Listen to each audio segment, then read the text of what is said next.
सैन्याबद्दल अपशब्द काढणाऱ्यांना ठोकून काढणार असा इशारा साताऱ्याचे खासदार उदयनराजे भोसलेंनी दिलाय। आजी माजी सैनिकांच्या संघटनेच्या वतीने आमदार प्रशांत परिचारक यांच्या विरोधात साताऱ्याच्या जिल्हाधिकाऱ्यांना निवेदन देण्यात आलं। यावेळी उदयनराजे भोसलेंनी हा इशारा दिलाय।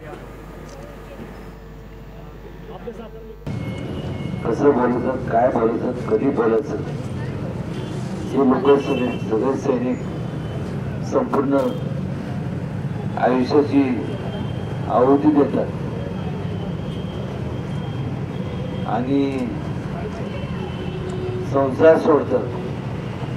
त्यांच्या बायकांना पण माहित नाही की तो परत येईल का नाही, ते संरक्षण करतात।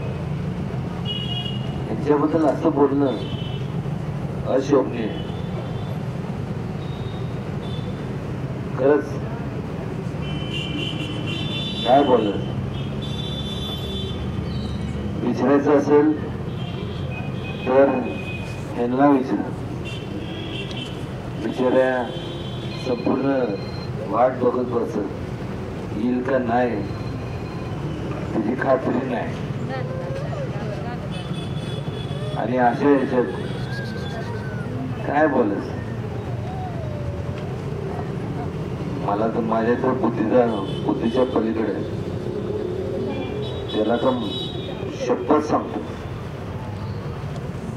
आमदार असू दे, चुकून मुंगून आता आलाय एवढं, त्याला ठोकणार म्हणजे ठोकणार।